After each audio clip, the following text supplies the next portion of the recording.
Presentation on communication concepts was created by Kayla Swindle, Callie Bradley, Ariana Deeds, and Reagan Gross. I'll take you to the TED Talk, Why Communication Goes Wrong and How to Fix It, presented by Tim Pollard. The alternative link is the same TED Talk, but on YouTube. Over 40 years of work experience, and in the last 13, he has been the CEO of Iridium. Pollard is the founder and CEO of the Iridium Company, whose purpose is to instruct compelling communication techniques to people who work in sales, who want to better promote their products, and to company executives looking to improve their communication skills within the workplace. He has also worked as the executive director of the Corporate Executive Board, also known as the CEB. He was also the head of strategic planning, research, and deputy marketing director for Barclays Bank. He attended the University of Warwick, specifically their business school, and the University of Greenwich.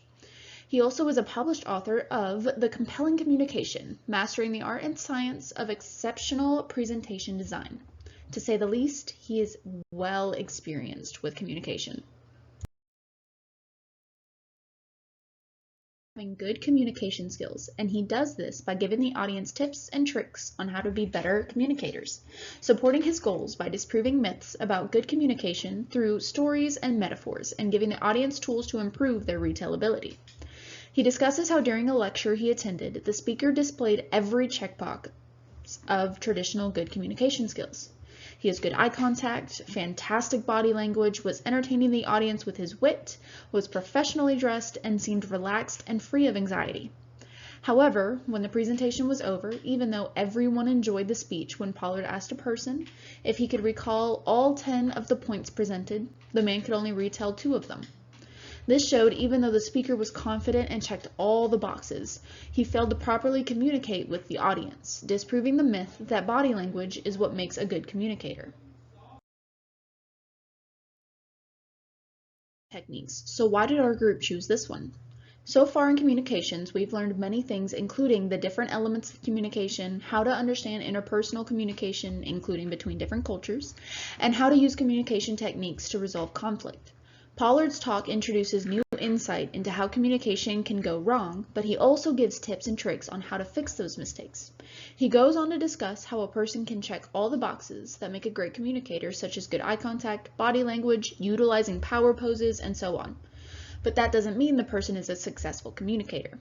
As I mentioned on the previous slide, what makes a good communicator is the retellability of a person's speech, presentation, or conversation. This is what communication is. Speaker, Pollard, dressed professionally in a navy blue suit and talking with confidence from his years of experience about what communication is, situations that lead us to bad communication techniques, and how to fix those mistakes. Pollard uses the metaphor of the deadly sirens whose myth is known to lure sailors into their death. The 3 sirens seen in the picture represent the siren of slides, the siren of success, and the siren of style. The siren of slides represents the illusion that creating a slide shows progress, even though it can get monotonous, and with excessive bullet points, it can even take away from the speaker's goal. Pollard relates it to tequila. He says, quote, "They're not inherently evil, but given the right circumstances, they will make you do some really stupid things." End quote. The siren of success is the illusion of acing a meeting, lecture, argument, etc. When you're only successful if the person you're communicating with goes to reiterate your argument to a deciding council. They're able to properly retell your discussion. The siren of style is what personality and flair are prioritized over proper communication. A great model is Pollard's example of the man who meets all the checkboxes of great communication skills. But when a member of the audience is asked to retell any of the 10 points made throughout the speaker's presentation, they were only able to recall 2 of them. This shows that that speaker failed to properly communicate. Planned outcomes as a tool to help defeat the 3 sirens mentioned in the previous slide. The first thing you do is think about what you want your audience to do. This is that top section that you see in the pyramid. The action and decision-making step. Next, you think about what your audience needs to believe in your action, your goal, or your purpose. You do this by introducing the big ideas, and then the final step is supporting those big ideas with proof to rebuttal any arguments toward your big idea. The example Pollard uses in his TED Talk is the dilemma of homeless children and his goal to increase the amount of donations contributed to the overnight shelter. Looking at this diagram, we can see his big three ideas include: these kids are not bad children. They simply make themselves look cold and intimidating as a safety measure against threats they probably see when they're living on the streets. The second belief stems from the arguments people may make that there's already daycare centers run by the organization, but the real danger is after those daycare centers close for the night. Imagine the dangers children without homes would face in the middle of the night during the winter. And to add proof to the dangers, Pollard says he would show a picture of a kid sleeping in a dumpster. And the final belief in this example is the audience could save a life tonight by donating, pulling on the heartstrings of the audience to further convince them to donate. By going through his three-step pyramid, the audience can learn how to communicate effectively.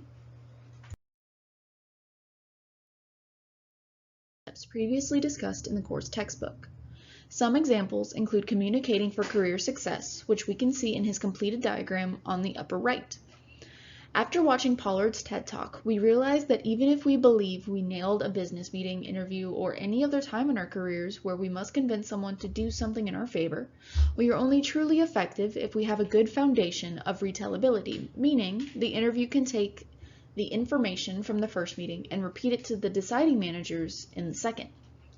He also talks about nonverbal communication, and even though it is important to project yourself with confidence, have eye contact, and check all of your nonverbal communication checkboxes, it's even more important to focus on getting your point across in an effective manner. And last but not least, Pollard discusses the importance of communicating directly to the audience and making a connection on some level instead of having a PowerPoint filled with hundreds of bullet points that could leave the audience bored, confused, lost, etc. The cartoon you see on the bottom left gives a great example of Pollard's point. The presenter you see in the cartoon gave an extremely long presentation that was confusing to follow and understand.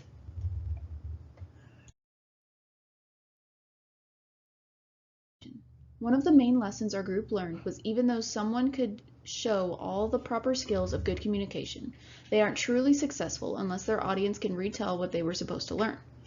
Something else our group learned was that no matter how much time or bullet points you put into a PowerPoint or other form of presentation, you need to be careful not to become repetitive or boring and keep the conversation intentional and memorable.